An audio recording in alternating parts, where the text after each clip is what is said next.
Trigger warning: violence. The frosty drizzles from the gloomy clouds has deprived the night of its warm, cozy mood, and the rain-friendly insects have gathered in large numbers in the air. It's inadvisable to move at night, especially if one is to take the highways. Nick should have waited till tomorrow, but he has missed his dad so much he loaded his luggage moments after he completed his exams.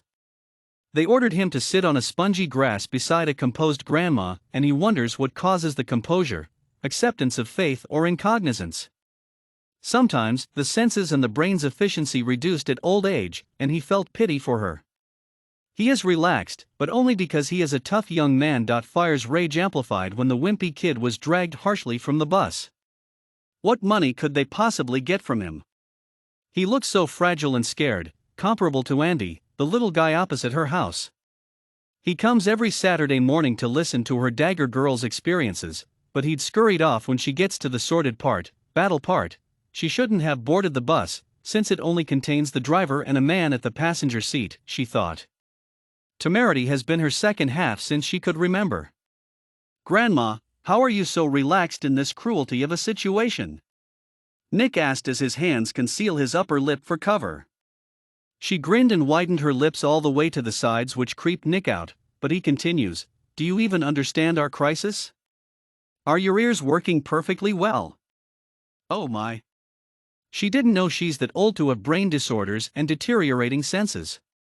Fire wanted to shut him up with her upper signed fist, the one where she'd focused all her inner vigor on her right fist metacarpals. Nick dropped the questions when he didn't get a reply and focused on his surroundings. A few seconds later, a bus from the corner of the road came to a screeching halt few meters away. 5 big men with big guns came down, displacing the chilly air with their heftiness as they stomped up to them. The situation has not dawned on Nick until this moment. He had thought they were just armed robbers trying to instill distress in their minds with the stalling. Are they going to kill them all? Nick lost himself in his tensed mind. He didn't realize Fire draws out 4 pins from her pink crochet jacket. 2 of the extra men guide them with guns at their backs to a room in an uncompleted building, and left them unsupervised to the next room. An escape plan formed in her mind, so she turned to the boy and whispers to him, "Hey boy, you probably won't trust me, but from the look of things, we're as good as dead either ways, so take up this chance." The boy squinted his face, a feeling of "I knew it, the old lady is not ordinary" washed over him. "I was one Dagger Girls movement leaders in the 1960s before it gained much popularity, so you won't recognize me. As they claim, a cocky attitude is a danger to the crusade, but now is no time for history. Do you get me?" She rushed. Of course, she is a super intelligent heroine. One of his dad idol is beside him, whispering. She is so full of herself, Nick confirms. What if your plan didn't work? He itched to ask but decide against it. He shouldn't pull down his only hope. Fire passed 2 crochet pins to Nick, 2 in her hands as well. "We're taking them down with crochet pins," she said, grinning, excited at the newfound adventure. Nick believed his dad, his history teachers, and the papers then. No one except a cocky brat will want to take out a dozen armed, bulky men with crochet pins. "Granny, this is not a dagger, it's a crochet," he begged. "Do you want to get out of here?" "Good," she says when he nodded.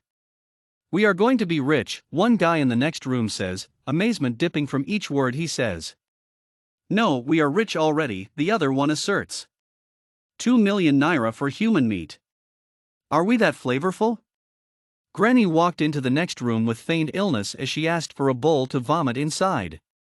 She moved closer to the one that offered her help and drives the 2-pin into his right armpit over and over until he dropped to the floor.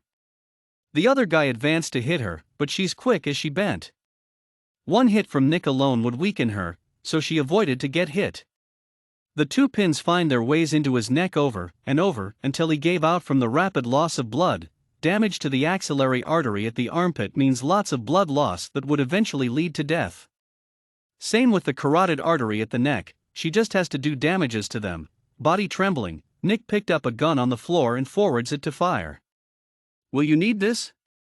"Drop it." She tiptoed to the front entrance and counted 7 men.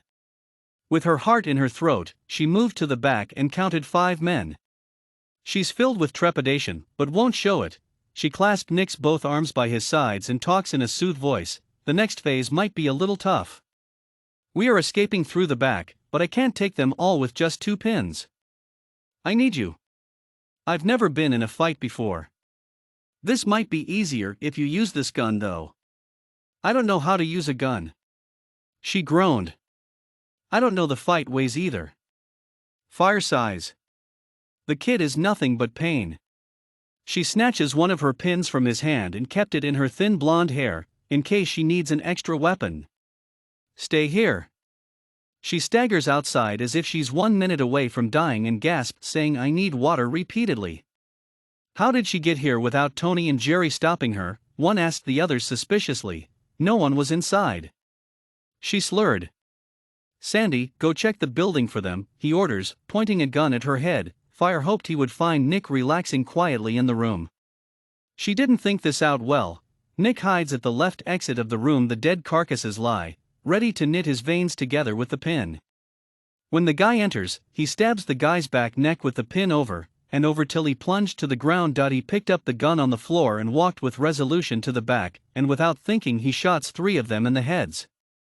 Fire pried the gun from the last man's hand and jabs his back knee with the pins. The notion is to cause rapid loss of blood from the popliteal artery. What was that? She screamed, impressed. She grabbed Nick's hand, and they sprinted into the marshy forest, splashing water as they ran. They fell into holes and picked themselves up, but didn't stop. At sunrise, they ventured out into the highways, stopped a commercial bus which is almost filled. They didn't want to repeat a cruel mistake, and dropped at the nearest police station. Fire, I still don't know why you refused to go back to the Dagger girls. You would have made monumental history together, said Nick's father, Carlos. After the unforgettable experience, Fire and Nick's family become one. In the living room, Carlos sat on the armchair and sips from his warm tea. Nick and Fire play PS5 on the TV. I regretted not going back. They were the only families I had, she finally says. You are now our family, Grandma Fire, Nick announces. His dad confirms it, and they all had a wonderful evening.